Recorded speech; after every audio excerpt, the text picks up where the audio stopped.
Hello, everyone, and welcome to this edition of Romania's Cloud Security Alliance conference. It is a pleasure to have all of you with us tonight. Allow me to introduce myself. My name is Claudio. I'm the Senior Manager for EMEA CyberOps Security Center. And I've been in this field for long time. Previous to that, I was the Chief Information Security Officer for OTP Bank. And let me introduce you to the other guests. Benjamin, if you please. Yeah, hello, I'm Benjamin. I'm Business Development Director for SecOps for Fortinet, the EMEA and APAC. So you want me to start? Yeah, please. Good. Okay, let me share.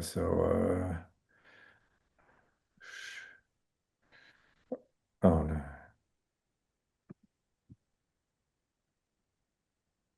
So I need to give privilege access Zoom. I need to.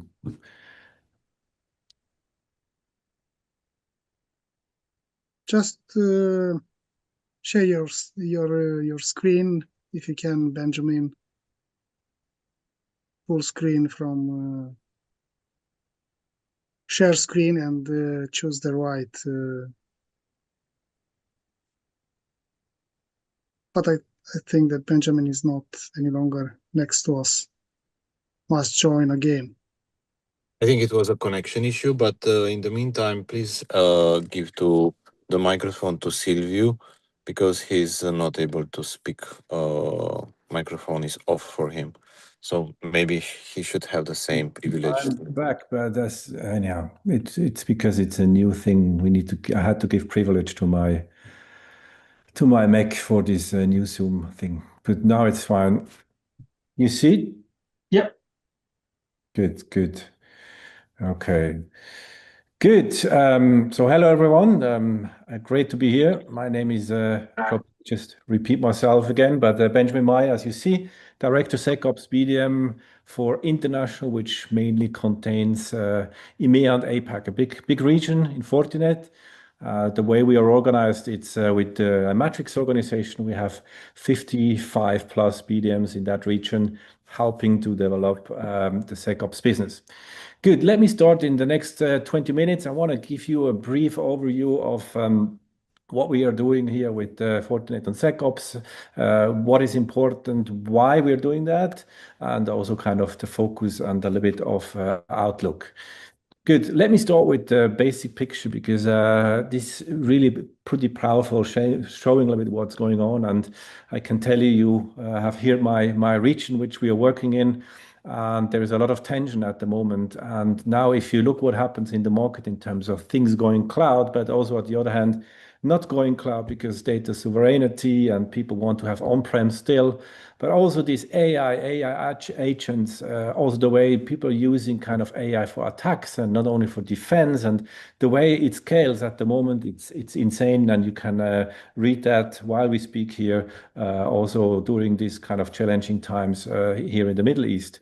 But what we also see is going to be more communication on machine to machine. And if you read latest input in terms of crypto coins, but also blockchain technologies, we're going to see more and more communication between machine and the exchange of money and probably even kind of contracts than we see with humans. So this is going to be a super complex world. We have to find ourselves here, and as a vendor, for us, it's important to serve all these different needs, and that's where we're different. That's what you're going to see in the next couple of minutes, why this is for us in SecOps important to make sure we can have a good answer to this threat landscape. Let me ask here a question, and this is always, I love to start with that.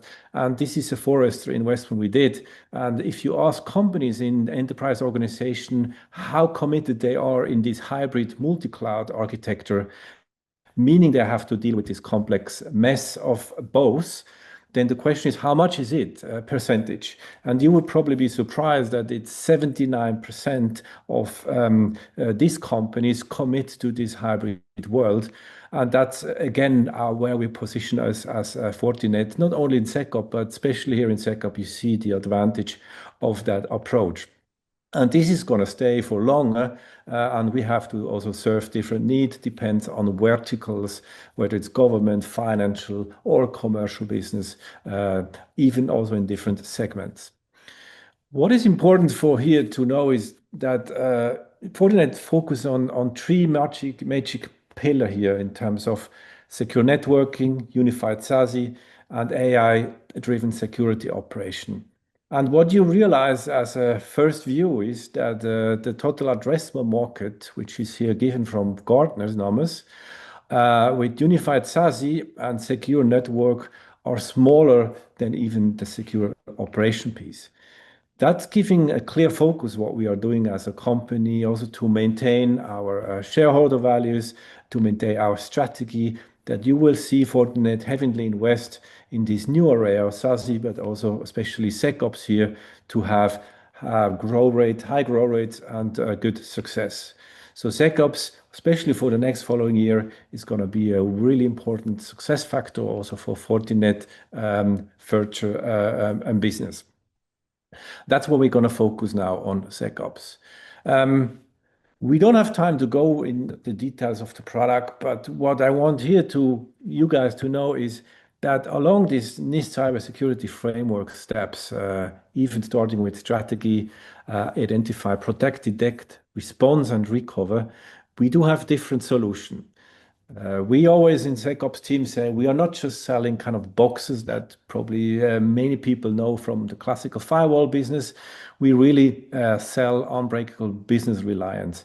And that's based with different kind of solutions. Some of them come from acquisitions, some of them they're long with us. You see also in this different step that there is some products that serve more of those steps. The important thing is that you see Fortinet has solutions, has different approaches to these demands in these different steps. That's part of our fabric. And it might look a little bit messy, but you know that in this future world, some of those will merge. We will see also some platformization going on in terms of different products, mainly towards the endpoint and towards also central SIM SOAR. While we speak now, there is also Accelerate going on in Las Vegas from Fortinet with latest news, and you're going to see some really excitement announcements, especially in some of the mergers of those products in these platformizations. I said there's not going to be one big platform. It's more probably going to be 2 or 3 platforms here because it has a pretty also complexity across this process. What is super beautiful in our Fortinet SOC platform is that we give solution any size of organization. So you might ask yourself, some products, are they overlapping like Analyzer, SIM, or FortiEndpoint, FortiClient, CTNA, EDR? Yes, some of them are, but they also serve different purpose. Also in terms of segments, in terms of demand. We are talking about 3 main approaches here. The one is the turnkey SOC. It mainly comes from installed base out of customized FortiAnalyzer, which want to go in some basic use cases of a SOC, probably driven from compliance like NIST 2 or others. This is a perfect entry point, and this is kind of a turnkey solution. We might have other customers which are already advanced in their kind of maturity level, and that's when we talk about advanced SOC. That's going to be a full-fledged SIM, full-fledged SOAR solution, but also more products in terms of early detection, more proactive solution. But out of this demand, we also see that there is many customers asking for managed services due to lack of resources, meaning we also have managed SOC. This is not a full managed service because we don't want to compete with our partners and strong channel, but this is a partial managed SOC where it very well works together with our channel and also with the customer as bringing and fully integrate them in a full managed SOC together. So all this to come together also with a unified data lake, which can be used on FortiAnalyzer or other products. This is the approach. We can serve different purpose here. Summarize that again here in the left corner of the slides. Why customer choose Fortinet SecOps platform? Three main topics to memorize. We can start anywhere with you. We start on your maturity level, whether it's an entry point, whether you're an existing customer, whether it's a new customer, whether you want to have it managed or not managed. That's something we can help you with. It's not like you will have to be a large enterprise to get into our model or licensing model or minimum order quantity. Then the automation of scale. Here, I would say it's automation and also AI of scale, meaning that automation and AI is a very important and key functionality in our products, undependable of which of those kind of flavors you're going to take. You will see automation and AI in all of our products because this is super helpful and important to have fast incident response and also early detection capabilities. But one of the key things which relates a little bit back to my picture I was showing at the beginning is these flexible deployment options. So you can really do an on-prem install if that's your flavor, what you need, or your regulation compliance. But you can go in the cloud. You can have this hybrid approach even while you're having something in the cloud and Playbook as a service, but also an on-prem analyzer or on-prem SIM. We're also going to show, and that's another announcement you're going to see in Accelerate here, that we will have solution in terms of on-prem EDR, kind of air-gapped EDR solution, which coming to place. So this is really a good platforms which you can use to serve these different demands, and that's where we also differentiate here on the market.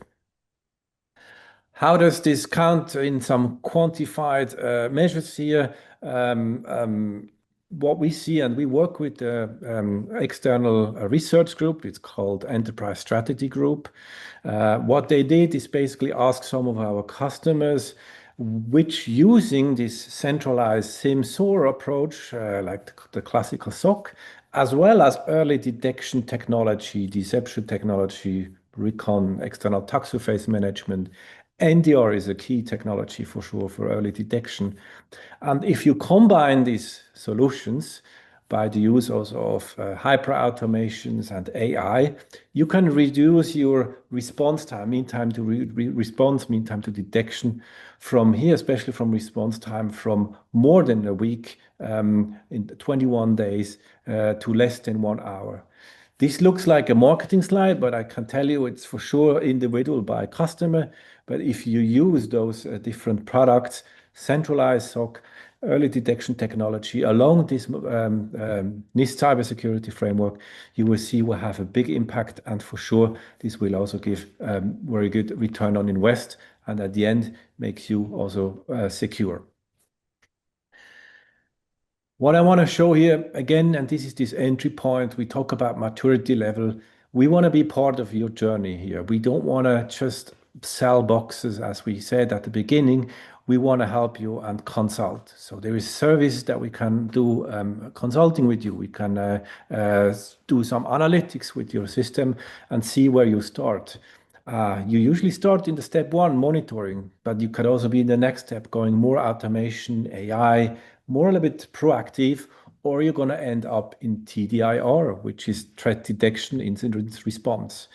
This is the vision I'm going to show you on the next slide, where we combine these different solutions in also kind of more one, or I said, kind of several platforms.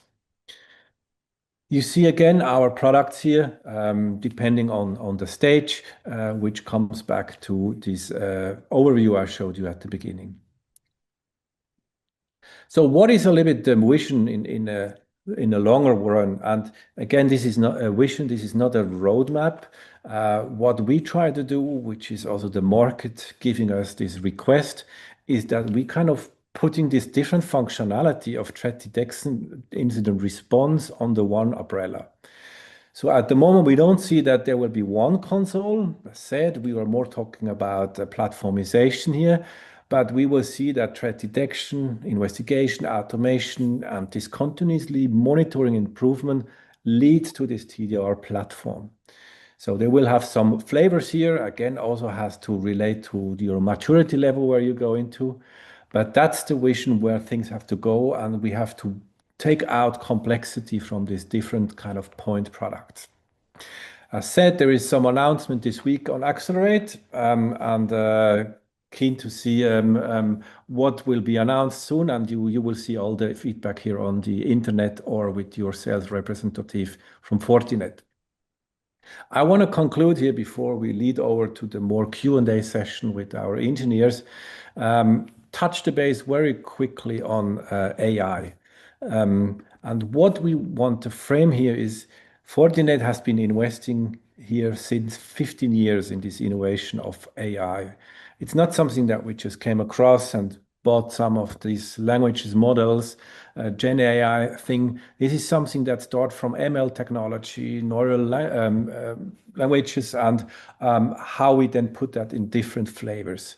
So we usually talk about FortiAI Assist, which is classical assist agentic AI topic, which you're going to see in a couple of products already. That's a very big help, especially if you need for senior analysts, also for junior analysts doing some investigation, doing automated playbooks.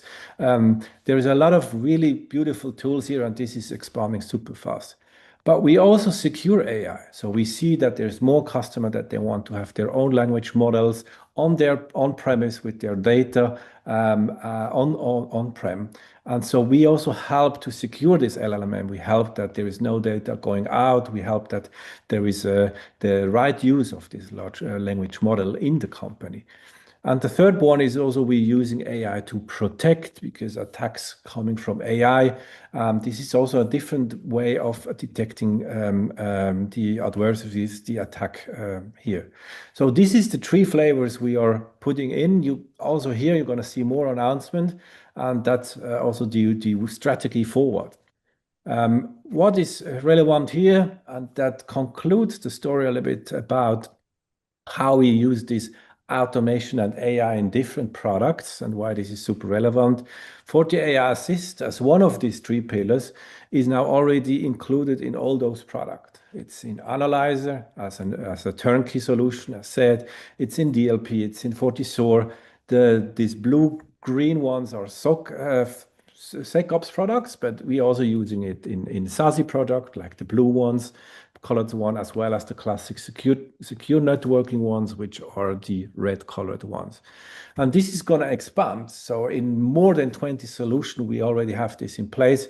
And that's how we go also to this platformization approach.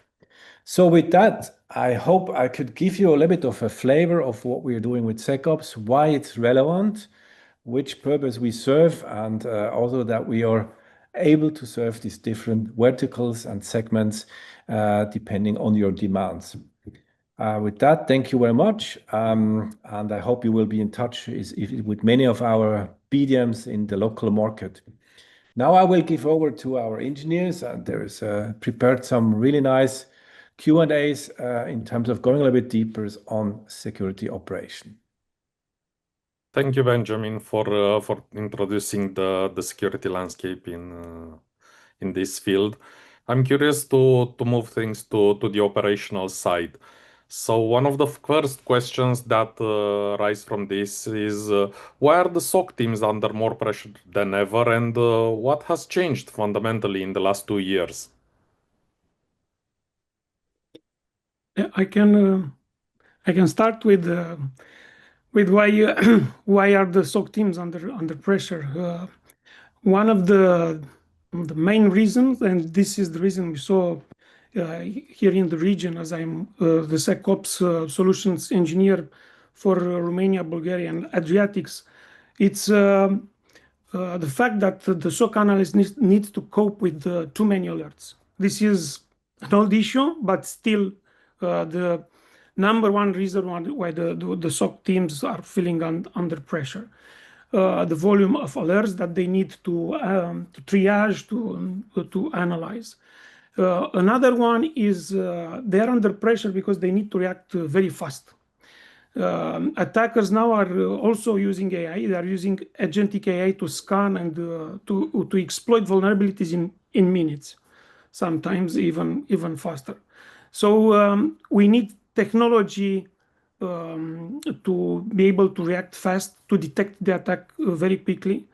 That's why we rely on AI when we are doing the protection, on machine learning. We have a functionality which is called the virtual analyst, who's basically going to analyze, for example, a file for a malware and will give you the verdict in milliseconds. For this one, we are using artificial neural network, discriminative AI implementation to provide this feedback very fast. And of course, the need for automation. This would solve, would take a little bit from the pressure that the analysts are facing. And we have, as I mentioned, AI for the detection of the malware, for detecting the attack, but also as an assistant, as Benjamin already mentioned. The AI can assist the SOC analyst with an agentic AI assistant, presenting use cases, procedures, what needs to be done there.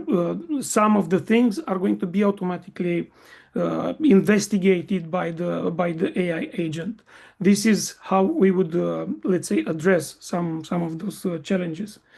And yeah, another thing that I think worth to be mentioned, more than a decade after David Bianco introduced the pyramid of pain, I think most of the audience is familiar with this concept. It still defines our mission. The attackers, according to this approach on the pyramid of pain, the attacker's ability is to quickly change IP addresses, URLs, hashes of the files. Even they can even change the tools very easily. So the focus for the SOC should be on identifying the techniques and the tactics that the attackers are using. And in order to do that, the investment in the technology should take into consideration appropriate sizing for logging. Usually SIEM solutions are licensed based on volume of logs. And to have this capability to detect the tactic or the technique that the attacker is using, we need advanced logging with a high level of visibility. So yeah, this is also one of the things that should be also considered to solve this huge challenge.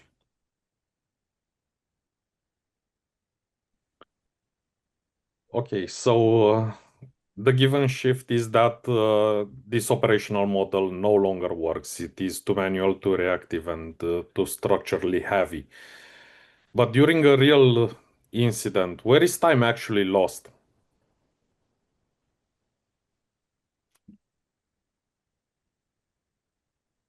Maybe I can give you an answer to this thing. There are two main points where the time is lost. The first one is the triage and the threat hunting part, and the second one is the containment and the remediation. And if you look to these 2 points, talking about the first one, again, we face out the speed of the activities that are in the back. If I look to the last 2 or 3 years as a time frame, the attackers were still trying to force our defenses, try to get a way to get into, and scanning and trying to find some way to get into our infrastructure. And on the other side, the blue team, the one that were defending, were having some signals about these kind of tentatives, and they had time to react. Nowadays, the thing is that totally changed because it's not anymore a war between people. It's not someone with the black hoodie behind a black room, and on the screen typing things, but it's a machine-to-machine battle. And because of that, the triage couldn't be done in a human time, but should be done as much as possible in a machine time, and try to avoid to lose this part of the initial stage. Those things are very common, and there is a quite known incident from a company called Capita UK that I'm often use as an example. They have prepared everything very well. They have tools in place, instruments, and so on. And they had the first triage and the first alarm after 10 minutes of the attack. But they hadn't the time for the people to take care and move for just the alert to the incident in real time.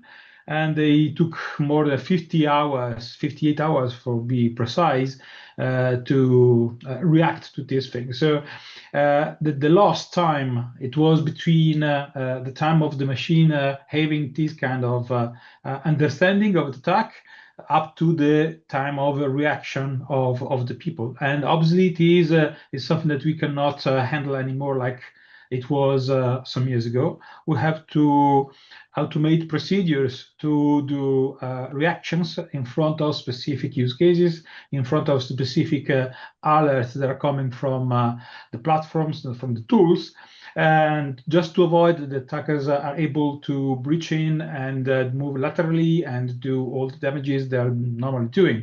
So all these kind of use cases, all the TTPs that the MITRE framework is giving us, all the type of possible kind of attacks we can map, and we can also move from the theoretical space to the practical one and map, and the tools we are using are the one that are helping to avoid to lose this time, because the first one, as I told, is a triage and the threat hunting. So I understand there is something wrong and search what is wrong. And the second one, the containment, because the more I contain fast, the less the issue it will be a huge one. Think just about any kind of ransomware attack. If you just stop the executable that is doing the encryption after a few seconds, you probably save most of your data. If you leave the process going on for days, you probably will have encrypted all your environment. So the speed again is the most important thing, not just the one, but one of the most important things. And those two are the steps where we should focus on getting the fastest possible answer.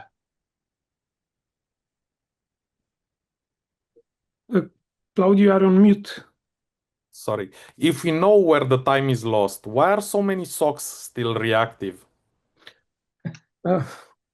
Well, it's quite, let's say, simple. To be proactive, you need basically some upfront info. You need to be informed before the attack, right?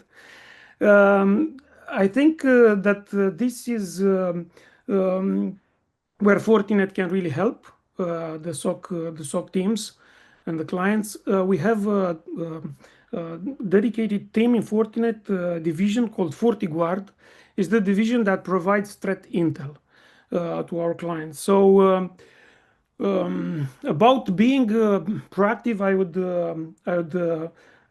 mention the outbreak services, and this should be one of the main takeaways from our audience on this. What do I mean by outbreak alerts or services, outbreak signatures? So let me explain it. What would be basically the difference between an antivirus classical package of signatures and outbreak signatures? Both of them are, let's say, signatures behind identifying, behind raising an alert. We have basically, let's say, a signature. So I'm going to do an analogy to better explain this. Imagine when we talk about signatures, a signature is like an umbrella, right? It's an umbrella which protects us against different things. Let's say we have an umbrella to protect us against the wind, another umbrella to protect us against the rain, different umbrellas to protect us for different radiations and lights and stuff like that. So we have plenty of umbrellas, plenty of signatures. But what we need to know to be proactive, we need to know even the weather is fine and everything looks okay. We need to know that at some point the storm might come. So we need someone to tell us, hey, be careful, a big storm is coming to you. So with those outbreak signatures, we are not just providing the signature, we are providing the signature, and along with the signature, we are informing the client about what the attack looks like. We tell them, look, this is an attack we are seeing happening in the cloud, in the real with other clients. We also inform them how to protect against the attack, what measures they should take to protect against the attack. And this kind of the investment in those kinds of services from the security vendors are very valuable because they are indeed proactive and very helpful. And we provide those outbreak alerts per verticals for different types of clients. The main goal is for those alerts to be relevant in based on their profile. And one thing that I want to mention is that Fortinet is having a huge, let's say, coverage with lots of sensors. We are the #1 firewall, network firewall deployment in the world. We have IPS antivirus engines in the firewall, in the client solution, in the email gateway, web application firewall.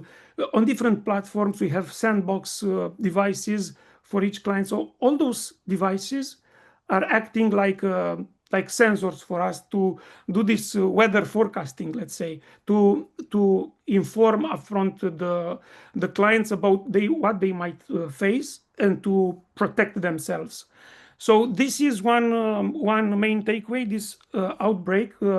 And another one, very useful, it's we have a product, FortiRecon. This time is not like buying an equipment or a license to receive signatures or updates. This service, basically, you acquire the right to access a web portal, the FortiRecon portal from Fortinet. And once you have the credentials to log into that portal, into your account, you will find informations about how the assets of a specific client are seen from outside, what the attackers are seeing, what services you have exposed as a company, what IPs, what URLs, what ports are open. So we let the client know about what might be exploited. That's one thing. We also let them know if someone is impersonating their websites, their identities in social media, in the different portals. And also we give them informations about, we let them know what it's advertised, let's say, about them in the darknet, in the dark web, about their company. This way, providing them information about what they are exposed, what they should protect, and give them recommendations. This also help them a lot to be proactive. And this is related, let's say, to technologies, services, solutions that are available. But to be proactive, I think it's also a mindset. I mean, many of the analysts are following a playbook, while a proactive analyst creates a hypothesis, understands the attacker, is doing research, is hunting. So I think it's also a matter of mindset. But of course, Benny and Vicky, they all mentioned the huge amount of alerts that needs to be triaged and analyzed. Sometimes the analysts don't have the time to be proactive. This feels like a luxury. They can't afford to do that. That's why, as Vicky mentioned, this should be done automatically and we should empower the machines to do that and the AI, but still the human validation is needed.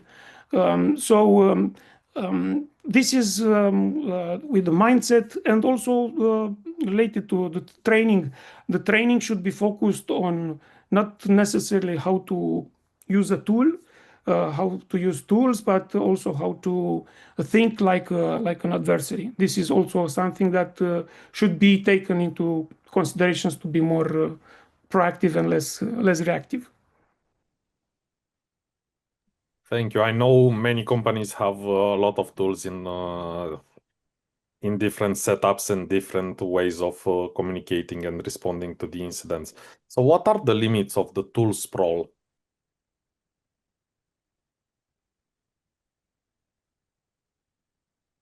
Silvio, would you like you, or I can go for that? Okay, please. Okay, yeah, tool sprawl, it's an issue for different reasons.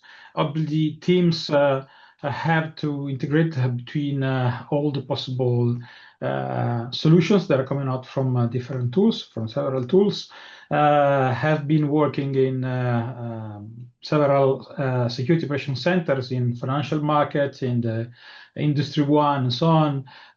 One of the most challenging point was to set up the whole infrastructure in the way that all the tools are able to cooperate between all of them, to select where the information should be consolidated and where the analysts are able to get in deep understanding of what's going on. And because of this, obviously, the more tools you have, the more time and more effort you will have to spend about all these integrations, point to point, most of the time integrations. Most of the solutions are able to just give syslog output that is normally consolidated into the CM, but this is just one part of the information. It's not probably the only one. And just for making an example, when we are talking about our 40CM, we have also inside the same platform a CMDB solution. And just to give you an example about how much the single line of log could make sense or not, if you think about a line of log coming from an IPS triggered alarm, could be IAC source 1, 2, 3, 4 going to destination 5, 6, 7, 8 with log4j attempt for trying to get this kind of vulnerability used. And obviously, if you are working on a Windows system, the destination is a Windows system with SharePoint, that kind of information is not meaningful. Okay, someone trying to get to you, but is not really succeeding in doing some kind of damage or trying to do some interaction with your environment. If you have as a destination a Linux server that is running real log4j, it's a real meaningful alert for you. So the same line of log, a single tool, in this case is just the IPS one, is giving you some information, but not enough. So the more tools you have, the more solutions you have, the more you will have to work to integrate all of them and to let them interoperate to have a meaningful alert for you. What we are doing in Fortinet is trying to do this work for our customers, our partners, and avoiding them to lose too much time on that kind of integration. And the first, let's say, stage of this was the security fabric. So it's the integration that is natively connecting all the Fortinet products between each other, obviously depending on the feature and the capability of alerts coming out. And we are still taking in a great consideration every kind of third-party technology, because obviously no customer has just Fortinet solutions inside, and between the CM connectors and the SOAR automation capability, we are able to close this kind of gap, helping a lot the people to have this platformization effect and trying to avoid to spend too much time on each single integration in a step-by-step. Even when Silvio was talking about recon, so the understanding of your enemy point of view, if we can find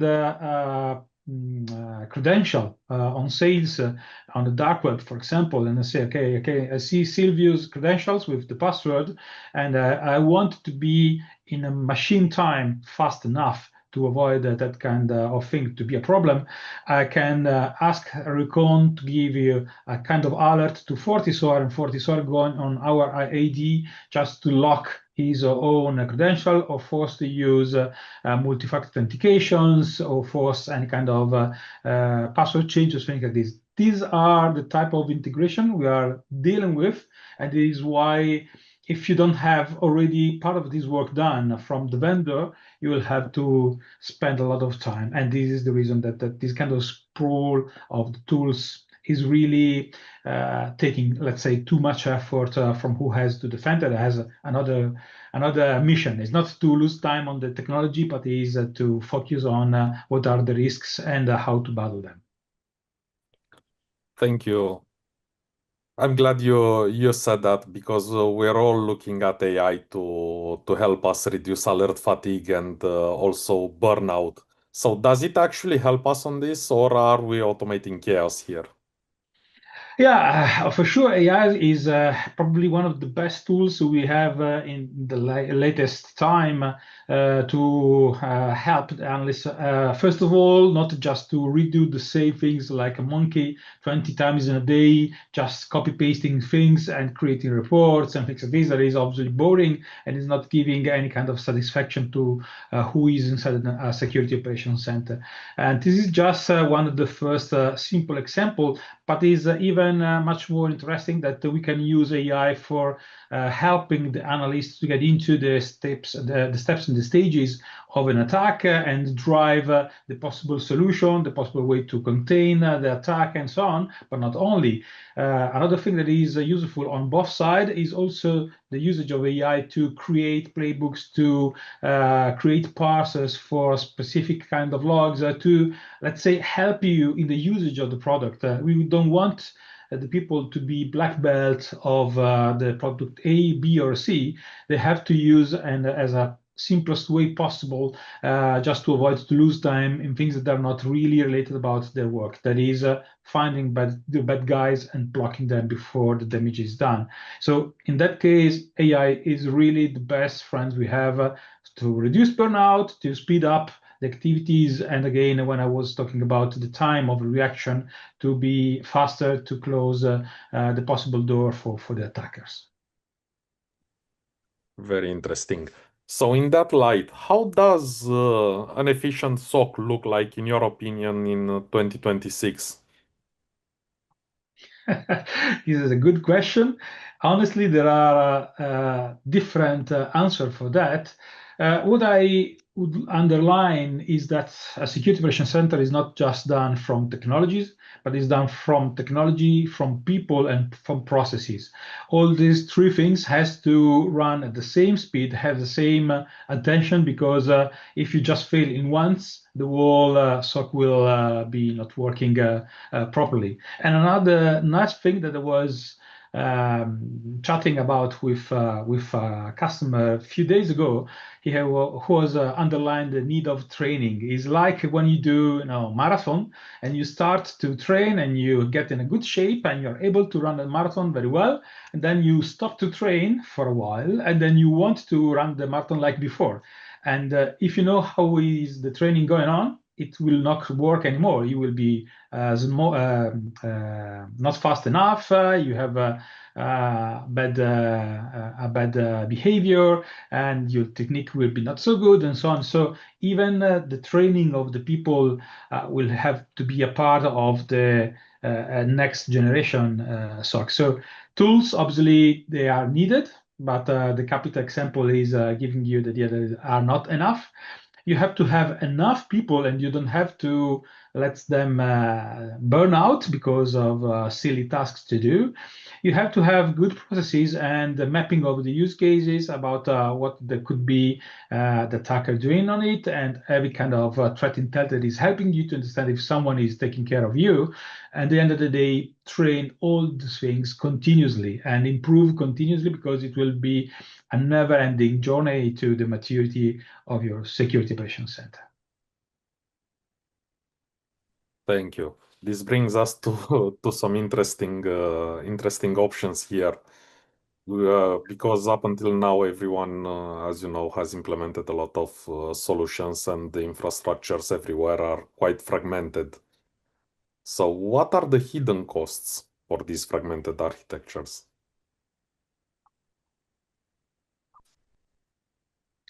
About the costs, there are again more points to, let's say, where the effort of your people are going on.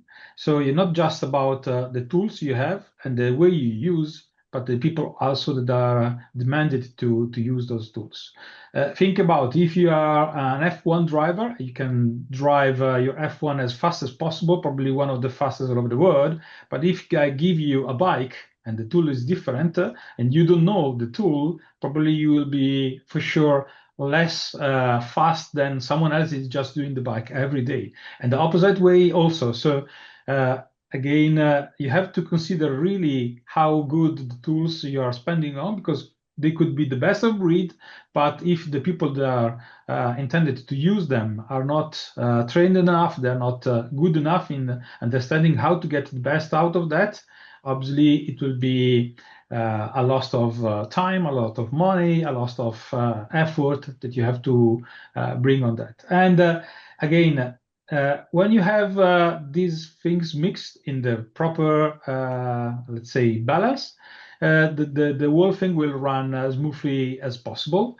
If you just unbalance the things between all of them, probably sooner or later you will have this kind of situation. So you will have some lack of usage of tools. So you pay for maybe the best piece of tools a lot of, but you don't use it because you don't have the knowledge, or you're not trying to use it properly, or the people you have inside your security operations have just left because they have been burned out. So you have to train again your people from scratch, and that time you're losing obviously part of the effort. And I can go on with example like that for a half an hour probably. I don't want to bore anybody that is listening, but this is one of the things that are typically happening inside the Security Operations Center. I think that even with your experience in a previous organization, you could more or less say the same about the organization you have driven as a CISO. I'm happy to hear that, and I remember that not long ago, many people were adopting this best of breed type of solutions and were looking at that. So Silvio, I'm curious, is best of breed still a viable option? Well, ideal situation to have everything integrated and everything that's integrated to be best of breed. Yeah, I think the most important thing is to have all the tools, all the technologies integrated. It's how we let's say this is how we took into consideration. This was the Fortinet strategy from the beginning. If you remember, first UTM firewall, where everything was integrated in one platform. It was with the FortiGate firewall. And the same vision is applied to the SOC, where we have the security fabric where everything is integrated to provide the high efficiency. But indeed, I think we need to have mature solutions, best in breed technologies when it comes to like SIEM, like SOAR, like EDR, NDR, and to integrate them. Having them integrated in how we have it with our Fortinet security fabric to act as a platform. I think this is this is what brings the most advantages to our clients and customers, to have them integrated so that they can react really fast. It's it's good to have them the best of breed, but to have them integrated also. Thank you. I know everyone today is speaking about AI and we have a new discovery every day, but we also need to look because many of us are in regulated environments. So regulation and compliance risk is a real threat. So how does NIS2 changing conversations between the CISOs and the CEOs right now? What would be the impact of the NIS2 and other frameworks on these solutions? Yeah, with the with the NIS2, I will be honest. Sometimes the discussions with some clients, and I'm mainly addressing those ones now because we need to educate ourselves. Sometimes the discussions are like, Silvio, what do we need to be compliant? And there's always a challenge on the budget, with the budget availability, and because of this pressure, this impact, because the executive, the C-suite are now, you are legal and financially accountable for if anything would happen. So it is a big impact. And sometimes the discussion is what's the target architectures, where we are, how can we fill in the gaps to be, let's say, compliant. Yes, this is something that needs to be covered, but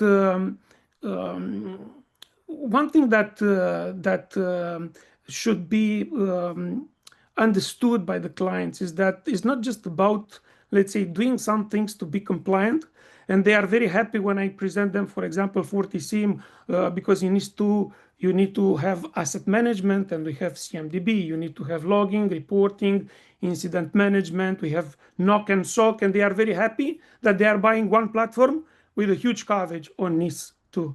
But I think that we also need to switch a little bit the mindset, because I was talking with a partner and he was telling me about a client who said, I'm going to have a different strategy.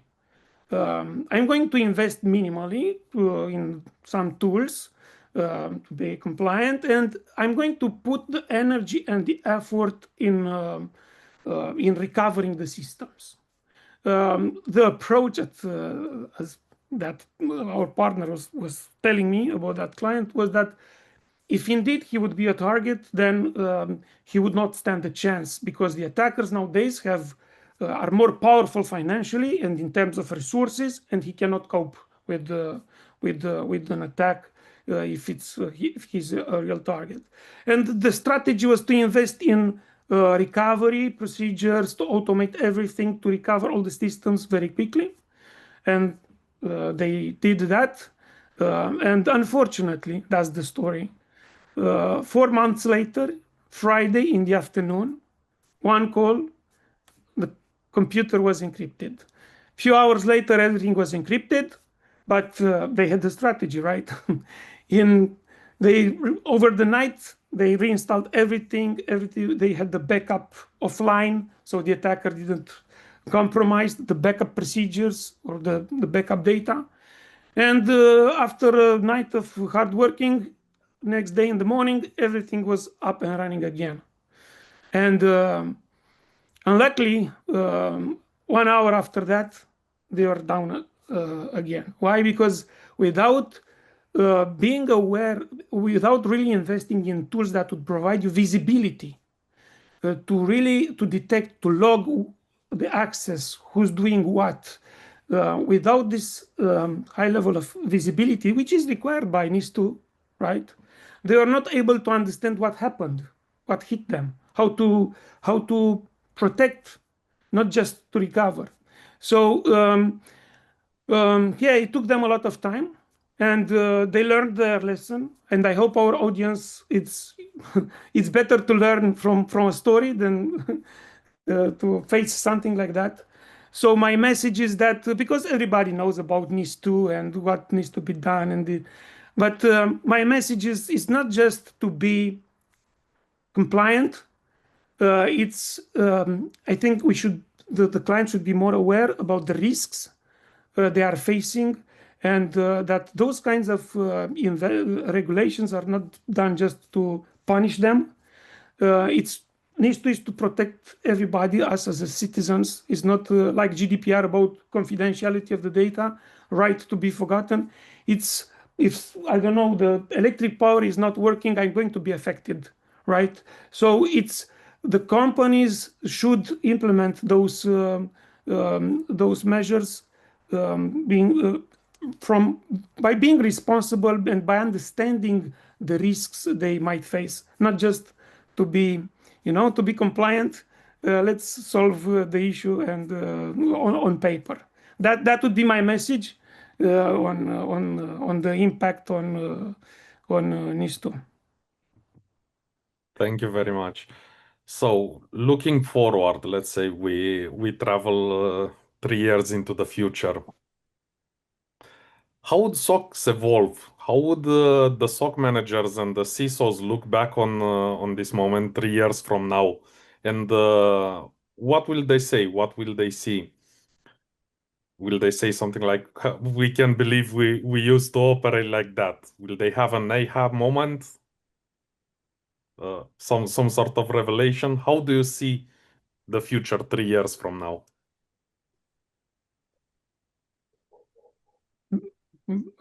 Vicky? Okay, I will try. Yeah, it's difficult. I mean, to do predictions is like, like with the stock market, what might happen. In my opinion, 3 years it's a long time. It's long time frame. The things are evolving so fast now that I think we are just struggling to cope with what's happening with with the AI revolutions and with agents and with cloud, and everybody is saying how attacks are really evolving. I think in 3 years AI is going to be like the assistant AI is going to be used like we are using now. I don't know, are using our mouse. It's going to be on the right side of the SOC analysts, and probably they would look back and they would say, "Oh, 3 years ago they are doing that without using AI, without asking the assistant AI like we are doing now in Fortisur. What do you know about the attacker? What techniques and tactics is this attacker using?" So this is probably going to become a commodity, and probably their attitude will be like, my kids are asking, "Oh, you didn't have a phone when you were 6 years old?" "No, I didn't." So probably in 3 years everybody would ask, how they are working without using AI for detection, but also with the discriminative AI to identify the malware, to detect the attack, but also the generative AI and the agentic AI as a support for the SOC analysts. But no more. This is the maximum prediction that I would make for 3 years from now. Thank you. Vicky, what's your opinion? I'm very curious. Yeah, I agree with Silvio. 3 years is such a long time, and if I would try to think about what was 3 years ago, it was such a very different world, and I couldn't imagine how fast could evolve in the next 3 years. One thing that I'm pretty sure it will not change is that the most of the actual task, as Silvio told, will be driven by software, by server. So the AI world will be, let's say, probably solve the 95% of the usual tasks we have nowadays in a security operations center. But I'm strongly convinced that the human side will be still there, because there are so many several aspects that are belonging to the knowledge of the human being that are not really possible to be mapped into processes or to software configuration and so on. Think about even just the understanding of the risk of a production environment against developed environment, for example, or a different possible attack from the electricity of my home to the electricity to an airport. Obviously is totally different. And this kind of knowledge, the specific knowledge the human being could have about how to protect the assets will be still one of the most valuable point for people being part of that. So the machine will be on and on more and more, like we today are used to do wire transfer with the home banking application on our smartphone. And 5 years ago, probably half of us, they were still going into the bank office, the local one, and underline and describing the wire transfer by hand. And obviously, this will change and will speed up. But at the end of the day, the human just hitting the button to take the final decision will be needed. So this is my prediction. Again, it's not maybe one of the most nice and funny prediction that you could have, but if you have read the Neuromancer, is a very old book of William Gibson, you have a description about the world we are living into nowadays, and it's a very good point of reflection and thinking about how we will handle in the next years, because it's, let's say, already written. Like Jules Verne has wrote about the journey to the moon, and in the Neuromancer we have some hints about how we are going to handle these things in the next future. Yeah, it will definitely be interesting, and I also agree. Making predictions so far ahead is not that easy. I remember 3 years ago we barely started scratching the surface on AIs, and we had nearly nowhere what we have now. But what we heard today is very clear. Thank you all for your contribution. It is clear for us that the pressure is structural and not just temporary, and we need to look towards solutions that help us reduce those fragmented operations that can no longer keep up, and we need a mature partner with us to help us on this, especially considering the speed at which the environment is changing. We know that AI helps, but only inside integrated architectures and solutions that can provide the maturity behind the AI to help us with also the regulational requirements and to force some operational maturity in our processes that can be resilient in the future. Thank you all.